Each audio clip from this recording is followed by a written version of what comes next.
aí é que entra o nosso artigo 4º, inciso 5. O defensor público, no caso, geralmente a gente já se apresenta em nome da instituição. A defensoria vai falar pelos vulneráveis. O que eu digo? Nós não podemos ser mais um a invisibilizar, melhor dizendo, as individualidades grupais ou individuais.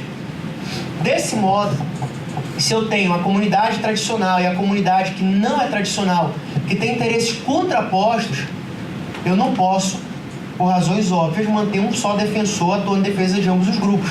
E aí, adotando a ideia do professor Daniel Guerra, que é justo filósofo, no conceito que inicialmente foi desenvolvido por ele criou o termo, pelo professor Edson Santana, que é da DPU, e por mim nós escrevemos um texto que na verdade acabou sendo publicado depois de um outro meu com o Daniel, mas o primeiro texto produzido foi de fato entre nós três. E surgiu o termo então amigo da comunidade, amigos comunes. Perceba, se você for teoria política, você vai encontrar lá uma construção sobre sociedade, teoria do Estado também, você vai encontrar uma construção sobre o conceito de sociedade, mas também sobre comunidade. O Brasil é um país plural. A comunidade, a população afetada nessa reintegração que você atua, muitas vezes também é totalmente plural e se divide. E aí, mais uma vez, para aquelas pessoas que diziam que tinham destruído a tese do custo vulneráveis porque existiria a colisão de grupos vulneráveis, a gente falou, não. A própria lei já dá essa solução. Quando a lei afirma que quando existirem grupos vulneráveis, aliás, quando existirem 2 assistidos em potencial defensoria pública em colisão de interesses, deve ser designado um defensor para cada. E aí é o ponto que eu entro, Sabrina, Rafael, que eu digo o quê? Que a defensoria deveria ter um defensor para cada comunidade. Amigo da comunidade X, amigo da comunidade Y. Tem uma pergunta, mas não deveria ser amicus curiae? Vou já falar sobre isso e submeter aqui ao crivo e análise de vocês. Porque eu acredito que não deveria ser amicus curiae. Então, minha proposta, utilizando o termo amigos comunitatis, que seria amigos comunitários usando o genitivo, né, amigo comunitário. Usou Daniel Guerra, usou o termo amigos comunitas. E aí tem uma crise aí de tradução se é amigo comunidade, se isso poderia ser amigo da comunidade, eu não sei responder isso.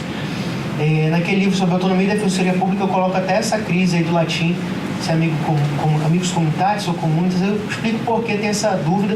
Eu não encontrei nenhum professor bom de latim para me responder qual o certo de fato. Mas aí a gente usa um conceito de comunidade extraído da teoria política, da teoria do Estado, para dizer que essas comunidades não podem ser invisibilizadas no processo coletivo e devem ter fala própria, por seu defensor próprio. Aí o curso vulnerável vai desaparecer? Na minha visão, não. A minha proposta, eu desenvolvi esse texto falando dessa atuação do amigo da comunidade X, amigo da comunidade Y, um texto sobre RDR. Eu vou te mandar hoje, tá, Júlio?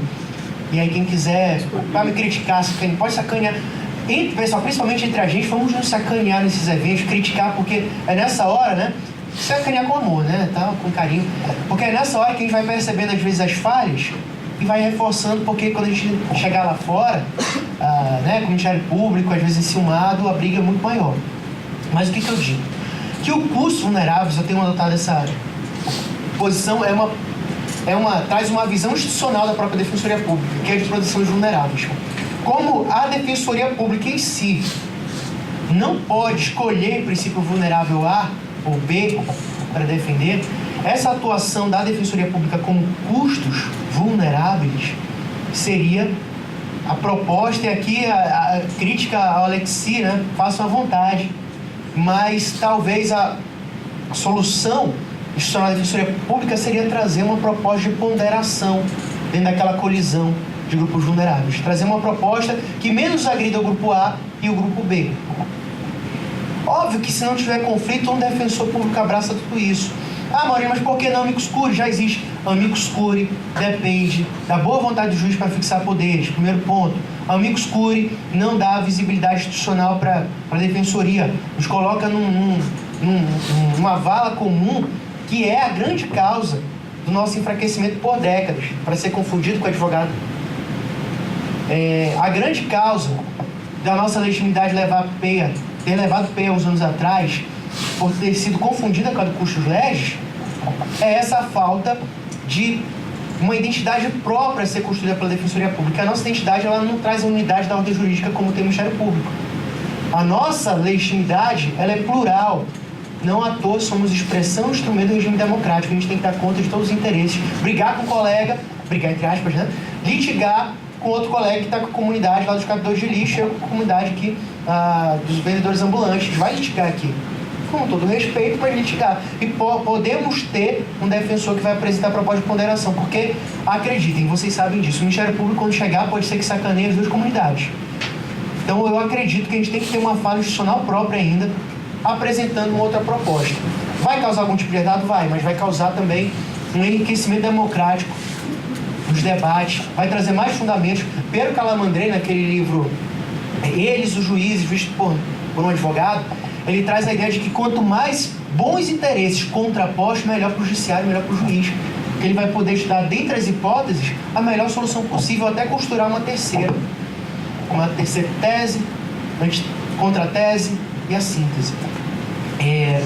Meus amigos, então a gente trabalha, tá, nesse sentido, a intervenção de custos. Nós temos várias atuações, não só nas possessórias multitudinárias, e aqui eu notei algumas questões, a Sabrina e o professor José debateram aqui brevemente sobre a questão: seria uma coletiva passiva ou seria simplesmente um consórcio multitudinário? Não tenho solução para isso. Acredito que ninguém tem em definitivo, porque a gente precisa estudar isso muito mais, né? Cada conversa nossa aqui, eu tenho certeza que eu estou falando, alguém está tendo uma outra ideia, uma terceira, quarta ideia, que isso vai enriquecer muito mais a nossa doutrina institucional. Mas eu gostaria de desafiá-los, a cada uma das senhoras, a cada um dos senhores, a pensar que talvez nós não tenhamos a defendendo class action, nós não tenhamos lá o processo coletivo passivo, e nós não tenhamos talvez simplesmente aquele mesmo litisconsórcio multitudinário do CPC 73. Talvez nós tenhamos um fenômeno próprio do CPC de 2015, com características coletivas de um processo civil brasileiro de hoje.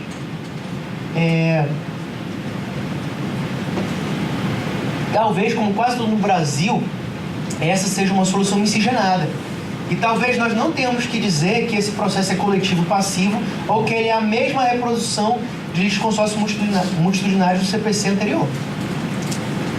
É só um desafio aqui. Estou me desafiando também. Não sei responder isso, mas me pergunto, e também pergunto aos senhores e às senhoras, se nós não teríamos uma modalidade, né, do Brazilian, mais uma coisa do Brazilian Law, aí, mais uma espécie, uma modalidade de procedimento típica do nosso cenário brasileiro. Eu acredito que meu tempo já está acabando, já acabou. Deixa eu ver se eu anotei mais alguma coisa. Discutir se o processo que envolva uma ação coletiva ou uma possessória multitudinária, definir essa natureza pode repercutir na nossa atuação. É importante, mas não só isso, né? Até porque alguém pode interpretar a atuação da defensoria em razão da modalidade de ação, se é coletiva ou passiva, se não é. Mas tem outras importâncias também, como por exemplo a questão do regime da coisa julgada. Será que nós poderíamos transportar a regra de coisa julgada, ela 103, 104 do CDC, que forma um microsistema de processo coletivo, para dentro das possessórias multitudinárias, se for uma coletiva passiva? Mesmo que não seja, será que eu poderia? Não é uma resposta possível, né? Mas vai ter, eu aposto, ainda vai aparecer quem diga que tem. Eu acho, a partir do momento que você defender, acho que tem esse risco, Sabrina, se você defender que é uma coletiva passiva, tentar trazer essa instrumentalização mais às avessas, porque ali se admite pedido contraposto, né? Então, assim, a própria existência em tese, a própria existência de um pedido contraposto das possessórias pode avocar essa possibilidade do vulnerável, que não é o consumidor aqui, mas é aquele senhorzinho lá que você conhece toda a comunidade dele. Quem sabe amanhã, se você não vence uma ação, quem sabe se você não vai, ou aliás, se você perde, né? Se você considerar direito individual homogêneo, você pode utilizar ali dos benefícios, se for o resultado benéfico, se for o resultado negativo, a questão probatória. Será que a gente pode reabrir essa discussão com uma nova prova? Só estou desafiando nós a pensarmos na questão do pedido contraposto, na questão do regime de coisa julgada coletiva do CDC aplicado aos nossos vulneráveis, né, que tem que ser emancipados aí nessa luta. Tudo isso demanda um artigo, nós poderíamos fazer um livro aqui, né? Poderíamos até pensar nisso, Daniel. Pense aí com o Júlio, organize o livro, me chame para escrever alguma loucura com vocês. Meus amigos, O texto ele está disponibilizado, tá? Vou disponibilizar mais um da RDR, em que eu proponho que a Defensoria Pública, assim, na minha visão, ao menos a primeira, tá? Pode ser que a Michele, a Sabrina, o Júlio me convençam no futuro, o Rafael. Na primeira percepção que eu tive é de que esse amigo da comunidade, esse sim, por ele defender uma comunidade específica, ele teria uma legitimidade extraordinária. Agora, a legitimidade de cursos vulneráveis, né, ou a manifestação institucional da Defensoria Pública que eu falei que seria acolhida após a manifestação dos amigos de cada comunidade, essa para mim seria institucional, a vontade da Defensoria Pública é que deveria encontrar a solução menos agressiva para cada grupo em colisão. E aí seria uma manifestação institucional. E eu tenho utilizado o termo ultimamente, não mais a legitimidade extraordinária, tenho evitado até o termo legitimidade coletiva para utilizar o termo legitimidade institucional. Porque, e até recomendo, o nosso próximo, se Deus quiser, ano que vem, já eleito vice-governador, que é defensor público lá no Amazonas, publicou a dissertação dele de mestrado aqui pela FADISP, publicou na Lumen Juris, um livro sobre ocupações irregulares, uma análise das políticas públicas de moradia. E ele trabalha a questão processual também, chega a citar lá por dentro custos vulneráveis, inclusive. Recomendaria que no futuro pensassem em trazê-lo. Ele, até onde eu sei, se não foi o primeiro, foi um dos primeiros no Brasil há muito tempo a utilizar o PSL, pedidos de suspensão de liminares, quando na época só utilizavam-se os membros do Ministério Público e os advogados públicos, pela PGE, a AGU, enfim, os procuradores municipais. E aqui é um ponto que eu quero deixar. O interesse público da Defensoria Pública como cursos vulneráveis, posso disponibilizar o texto que nós publicamos na revista de processo também sobre, meu e do Carlos, sobre a legitimidade da Defensoria Pública para a PSL. O que nós defendemos, eu vou resumir aqui. Por quê? Porque ele usou em casos possessórios multitudinários. O que acontecia? Em alguns casos, acho que vocês já passaram por isso, Rafael, ou não sei, em alguns casos, aparentemente, chega tudo após escoarem todos os prazos recursais. Se não houve o trânsito em julgado ainda, se o que teve a preclusão para decisão interlocutória da liminar possessória, se bem construído, você pode argumentar que a Defensoria Pública, que é um órgão constitucionalmente a quem foi atribuído ali o acesso à justiça das categorias vulneráveis, e nisso há o interesse público em efetivar a Constituição e é o interesse público primário, que a Defensoria Pública tem o interesse primário, que nós chamamos de interesse institucional finalístico, de defender as categorias vulneráveis, inclusive quando a ordem pública estiver sendo lesionada em detrimento deles. Então, nós usamos o interesse de ordem pública em favor dos grupos vulneráveis no PSL, que os autores afirmam que é um critério altamente político. Então, o que acontece? O Carlos já atuou em várias, o Carlos Almeida lá no Amazonas atuou em várias, inclusive o Instagram dele é aberto, acompanhe ele, torçam por ele para fazer um bom governo, né? Porque pode ser um bom ou mau precedente, né? Horário, tá. Só fechando. Então, essa atuação institucional permitiu ao Carlos, argumentando interesse público primário na defesa dos vulneráveis, permitiu que o presidente do tribunal, vocês sabem que não é um recurso, né? É um incidente, o presidente do tribunal suspendeu a reintegração de posse. Quando não cabia, quando não conseguiu, o que se fazia? Agravo colegiado, e você tem outra chance. E aí eu comentei até com a Sabrina, às vezes você tem um tribunal muito conservador, você não consegue conversar com o presidente do tribunal, é o cara que não gosta da defensoria. Então leva o colegiado, aumenta a chance. Não deu certo, vai ter lesão aqui. A Constituição, a lei federal, faz um PSL em seguida, quando transitar, aliás, quando fechar o PSL no TJ, a presidência do STJ ou do STF. Então você tem como levar essas demandas e com uma questão, né? A partir do momento que a presidência de um tribunal suspende e transita e preclui a decisão em que ele suspende a decisão contra a ordem pública, que nesse caso seria em favor dos vulneráveis, em princípio, a decisão só poderá ter efeito após o trânsito em julgado. Então, olha a parte que você vai ter, Rafael. Quando não transitar em julgado, aquela população, pelo menos, está com direito à moradia. Você ganha até um argumento a mais para tentar negociar em favor daquela população. Então, eu estou devendo aqui mais um texto da RDR e um texto com o Carlos sobre a legitimidade da defensoria para a PSL. Assim, só para fechar, além do interesse institucional finalístico, nós falamos que existe um interesse institucional organizacional, que é aquele mais comum, por exemplo, defere uma medida liminar contra o concurso da Defensoria Pública. Então, esse interesse é secundário, da administração da Defensoria Pública. Também se pode usar como espécie de poder público o juízo. Esse é o ponto do texto. Defensoria Pública também é poder público em juízo, mas é em favor dos vulneráveis. Eu acredito que é nessa posição também que a Defensoria Pública, como custos vulneráveis, precisa se colocar como espécie de poder público em juízo em favor das categorias vulneráveis e, se constatada a colisão de interesses, não se pode invisibilizar essas comunidades em colisão, e eu acredito sim que é preciso ter um defensor para cada comunidade. Se for organizada, não puder pagar advogado, entre uma outra condição, aí eu acredito sim que poderia atuar na forma de amicus curiae e representar como se fosse, entre aspas, o advogado dessa comunidade, e a comunidade que puder pagar esse advogado para ser amicus curiae, que seja. Tem muita discussão sobre isso, tem crítica, algumas eu respondo no texto, eu já me antecipo, mas o tempo é curto. Eu agradeço. O meu Instagram, que é o Facebook que eu tenho, está abandonado, tá, pessoal? Meu Instagram é Maurílio C. Maia. Quem quiser mandar lá recado, ou pegar meu telefone com o Júlio, ou meu e-mail, fique à vontade para mandar, inclusive para dizer que eu estou errado. Você vai me ajudar, se Deus quiser terminar a tese ano que vem. Então mande as críticas. Obrigado.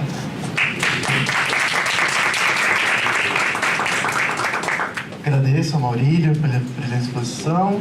Então, seguindo, eu vou abrir o Daniel e depois eu fecho os debates da mesa e a gente abre para os debates das pessoas aqui da plateia.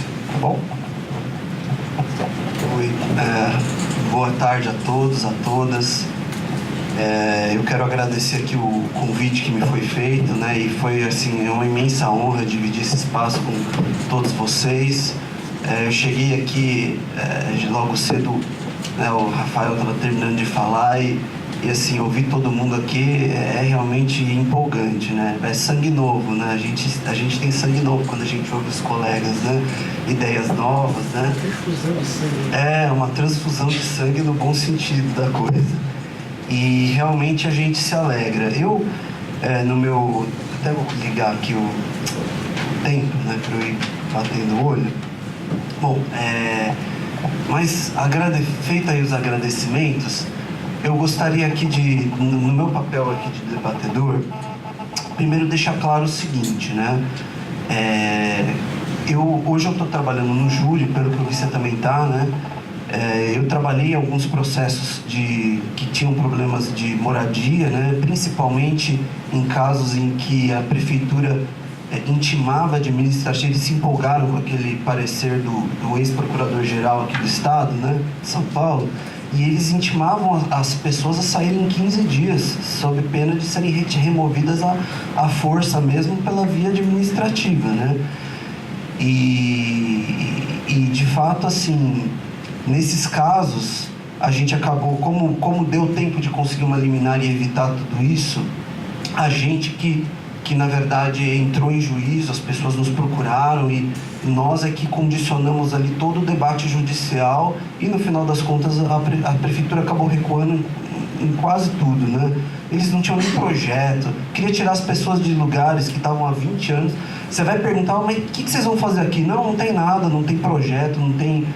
Então, assim, é um absurdo o jeito como assim, o executivo toca esse tipo de problema. Mas eu também tenho minha função na academia, né? E eu acho interessante perceber o seguinte, eu estou completamente de acordo com a ideia de custos vulneráveis, né? A primeira vez que eu ouvi sobre isso, faz aí uns 3 anos, né? Eu achei bem estranho, porque eu não consegui enxergar uma diferença. Mas aí eu fui lendo os textos, você escreveu alguns textos também publicados aí, e aí eu fui entendendo a visão e fui falando, não, faz sentido isso daqui, só que o que eu acho interessante, apenas algumas pontuações, de maneira muito construtiva mesmo. Eu sou super a favor do custos vulneráveis, que não soe diferente. Uma preocupação que eu tenho, a gente precisa de fato polir melhor essa pedra. Porque o que acontece? Eu vou contar 2 casos rapidinho aqui. Quando eu estava aqui na assessoria jurídica, nosso colega Menezes, acho que muitos de vocês ficaram sabendo, ele foi multado por um juiz de registro, porque ele era o defensor que estava no dia, ele é na área criminal. E o advogado do caso não veio e o juiz virou e falou assim, então como o advogado não veio, você está nomeado aqui para fazer o ad hoc. Aí o Menezes virou e falou, então, mas eu não sou ad hoc, né? Ele já tem advogado. É isso, foi para STJ, enfim. E aí o Menézio se recusou e ele foi multado. E a gente foi pro TJ, quem julgou foi a parte criminal do TJ, então foi só passar, né? A gente já sabia que ia perder e fomos para STJ. E a discussão na qual a gente se envolveu foi a seguinte: a gente estava dizendo para o tribunal que nós não podemos ser utilizados como uma extensão de um escritório privado e ao mesmo tempo só para legitimar ali a pauta do juiz, entendeu? Porque senão ia acabar a defensoria. E aí a primeira vez que o nosso colega o Rafael Munerati conversou lá, as notícias não foram boas, né? O ministro, ele achava que assim, mas é um órgão público, o órgão público tá aí para isso, tá para fazer o processo andar e tal. E aí o diálogo foi melhorando e tal, e no final das contas a gente conseguiu uma vitória mega importante, ultra importante pro Brasil todo. E assim, sem brincadeira, assim, cada vez que eu olhava isso, conversava com o Rafael, a gente aqui suava frio, porque a gente falava assim, se a gente perder esse negócio na STJ, vai ser um impacto nacional, entendeu? E graças a Deus a gente ganhou, enfim, mas isso serviu de lição para uma coisa que eu queria alertar. A gente precisa polir essa pedra para colocar assim, efetivamente, o custos vulneráveis ele está só na área jurisdicional, fora, pelo que eu entendi também a gente teria aí uma atuação no legislativo, na parte administrativa. Ok, quais são os requisitos em cada área? Porque assim, se isso não estiver claro, nós seremos, a gente, sabe, me lembra um pouco aquele filme do Stranger Things, que tem um menininho criando lá o monstrinho dele. Sim. E é bonitinho mesmo o monstrinho no começo, né? Aí chega uma hora ele começa a crescer, ele quebra lá o aquário e vira um Huawei. Então, eu fico muito preocupado com isso. Acho que muita coisa já foi construída. E eu acho que isso não, o que eu estou falando não acaba de jeito nenhum. Só cria um alerta do seguinte: se a gente não criar os próprios limites, como o Ministério Público fez, a gente pode ser vítima de juízes que têm uma cabeça economicista de atingir metas do CNJ, entendeu? E aí a gente vai ficar sendo chamado como custos para assim, o advogado não veio, esse advogado não toca o processo, então fala aí e vamos legitimar esse negócio. Isso é uma coisa que realmente, e para isso eu acho que o texto do Camilo Zunfelata é um texto que ajuda muito, que ele se limitou a falar mesmo sobre aquela função lá de coadjuvando, mas eu acho que ele trouxe uma contribuição muito grande, que quando ele chama a atenção de uma coisa, ele fala assim, olha, tem duas situações em que a gente está muito vulnerável, que sim, o assistido da defensoria está muito vulnerável.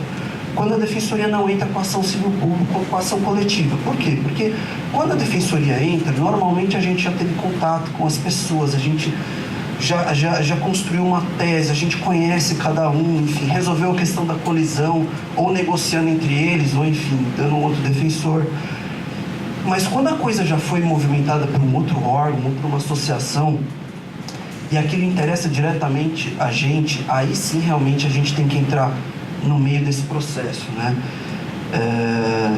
Então, e a outra situação que é muito grave, que foi falada aqui, é a questão quando os nossos assistidos eles estão no polo passivo. Eu estou falando no polo passivo geral para não entrar nessa discussão, até eu concordo plenamente com o que a Sabrina falou, mas eu vou entrar nessa discussão. Eu acho que esse é um primeiro contorno, que não quer dizer que não possamos aumentar na parte jurisdicional, mas acho que esse contorno ficou muito claro. O Camilo é um cara que representa muito, ele é muito representativo na academia, né? E acho que ele colocou um contorno muito interessante para a nossa própria segurança, para a gente não virar funcionário de juiz, né? Acho que também essa questão, a gente precisaria discutir a questão, ao sermos intimados ou chamados para alguém, eu acho que talvez a gente precisasse, numa visão de custos, fazer uma análise, e assim, é uma proposta muito pobre que eu estou fazendo aqui, mas é só para iniciar mesmo uma discussão. Verificar talvez a questão, o Camilo fala isso no texto dele, a questão, primeiro, pertinência temática, parece ultrapassado isso, pertinência temática, se se a parte está subrepresentada ali, né? Por exemplo, você deu aqui exemplo de criminal, não faz sentido, só faria sentido a gente ser em custos, por exemplo, de um caso em que um Toron está atuando, por exemplo, aqui em São Paulo, se realmente houvesse uma importância absurda do tema que fosse impactar a gente, porque assim, é um baita escritório que está atuando ali, né? Então, assim, são requisitos que a gente pode discutir entre nós para a gente também criar limites para a gente se proteger e não virar funcionário de juiz, entendeu? Porque eles fazem isso. No júri, inclusive o outro segundo caso que eu ia contar aqui, além do Menezes, aconteceu no júri. Alguns advogados, o que eles fazem no júri? Eles não querem que o júri saia, eles revogam a procuração deles, né? Renunciam um pouco antes do plenário. O plenário é adiado, aí o juiz fica bravo, aí o advogado junta de novo a procuração, mas aí o juiz fala, esse advogado vai adiar de novo. O que os juízes estavam fazendo? Eles falavam assim, olha, intima a defensoria pública. Defensor público, se prepare para fazer o júri, estude o júri, você está sendo intimado para isso, porque se o advogado não vier, você vai fazer. Então, o CPP ele realmente prevê a situação da gente substituir, mas não desse jeito. Não como um pneu sobressalente ali, que assim, furou aqui já troca. Não é assim. Tem que desconstituir o advogado, tem que intimar o réu para o réu se defender, para o réu indicar um outro profissional. Passou o prazo, aí sim abre para a defensoria. Então, existe essa visão economicista na cabeça de muitos juízes, e essa pressão de metas do CNJ nos coloca na berlinda se a gente não criar requisitos claros quanto à nossa atuação. Mas assim, eu gostei muito, adorei a ideia, e li muita coisa também a respeito. Eu me convenci da nossa atuação com custos, mas que a gente precisa realmente lapidar isso melhor. E acho que, de novo, o Camilo é um cara da academia, que tem muito diálogo com a academia também, e ele comprou essa ideia de certo modo, e ele já colocou algumas balizas no texto dele bem claras. A questão aqui, quanto à questão assim, ligada à ideia da colisão de interesses, eu concordo plenamente, é isso mesmo, a solução está na lei.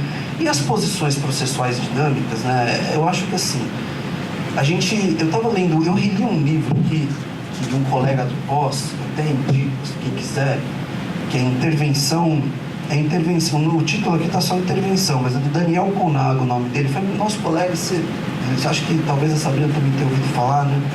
Lá da pós. Ele fez um mestrado aqui de intervenção e tal, e ele faz uma análise das figuras típicas, depois ele fala de figuras atípicas, né? E inclusive ele levanta a questão de uma intervenção anômala da União Federal, dos Estados, em que poderia se manifestar nos processos mesmo sem interesse jurídico, né? E é interessante notar o seguinte, nesse trabalho do Daniel. Primeiro, é uma matriz totalmente individualista, né? Todas essas intervenções típicas, a gente não consegue encaixar o nosso custos nisso, nem no Amigos, né? A gente acabaria ficando numa classificação, se fosse para entrar numa classificação, num aspecto atípico, né? E assim, o texto dele mostra claramente o seguinte: é um dos temas mais difíceis de processo, é realmente de intervenção. Eu acho que se a gente seguir o caminho que você trilhou, o José Aurélio também falou bastante aqui, e você no seu texto fala muito sobre isso, que é falar o seguinte, olha, a nossa atuação como custos, ela decorre das nossas atribuições que estão na Constituição Federal e das nossas atribuições na lei orgânica. Eu acho que a gente tem realmente um solo muito firme para sustentar isso e reforçar isso. Eu acho que essa ideia é excelente. E eu acho que, na verdade, acho que foi até, não sei se foi você que falou, se foi a Sabrina, não lembro agora, mas alguém falou aqui o seguinte, essa intimação, ela na verdade é uma consequência, né, das nossas atribuições mesmo, né? Então, a gente depende muito menos dessa construção da posse, porque na verdade essa construção da posse é algo que vem até antes da própria Defensoria Pública, né? O MP surgiu com essa atribuição de acompanhar conflitos fundiários no Código de 73, né? Isso significa que, pelo menos uns 20 anos antes, já tinha muita gente que percebia que isso era uma panela de pressão, né? Para colocarem isso no CPC de 73, né? Então, eu acho que essa questão eu acho que a gente consegue a gente consegue sustentar diante da academia, a gente consegue sustentar o seguinte, convencer os juízes mesmo, olha, isso aqui não é o que sustenta custos, isso aqui é simplesmente uma consequência da nossa vida institucional, né? E eu acho que aí a gente vai conseguir realmente consolidar mais essa posição de maneira clara. Acho que nos litígios, especificamente falando de litígios possessórios, eu acho que essa questão das posições processuais dinâmicas, elas realmente se explicam pelo tipo de litígio, né? Isso é uma questão que, por exemplo, o Mauro Capelletti fala muito sobre essa questão da adequação constitucional, mas tem um autor brasileiro muito importante, que é o Galeno Lacerda, ele fala muito sobre isso, né? E o Galeno, ele tem um texto fenomenal, que eu até sugiro, que se chama Sentenças Liminares e Medidas Liminares. E esse texto é fenomenal por quê? Porque, assim, para a gente entender algumas coisas de processo, a gente precisa entender as grandes tendências, né? E esse texto do Galeno, ele mostra que na história milenar do processo sempre existiu duas tendências básicas. Uma é a tendência de um processo em que as partes dialogam em igualdade, e normalmente esse tipo de processo ficou vinculado a questões obrigacionais.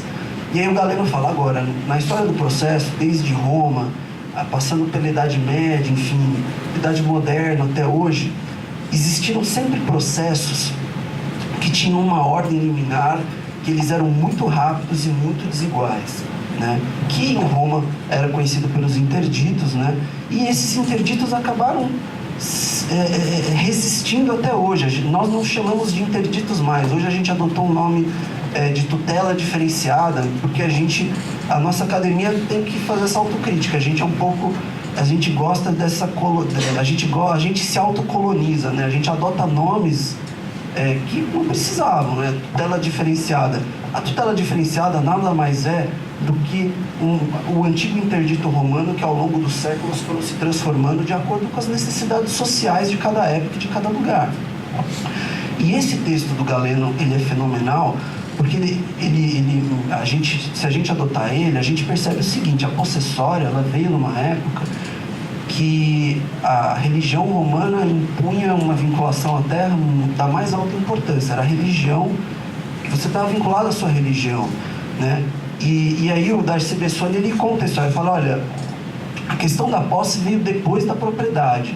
Infelizmente, eu nunca encontrei o detalhe da história romana nisso em nenhum romanista, mas a gente supõe que Roma cresceu, não tinha propriedade para todo mundo, começou a haver ocupação de posse. Aquelas pessoas que tinham posse tinham também os seus deuses vinculados àquela terra, aquele terreno, que era assim que funcionava a religião romana, e surgiu a possessória com uma força muito grande de liminar, né? Passou um ano, não tinha mais a liminar, como a Sabrina falou, e essa possessória, ela foi atravessando séculos, e na Idade Média, como o pessoal da Idade Média não sabia que existiam vários interditos em Roma, eles achavam que era só interdito possessório. Então eles alargaram o conceito de posse para atender a outras tantas situações que era necessária uma decisão imediata do juiz, que um processo em igualdade sem liminar não funcionaria.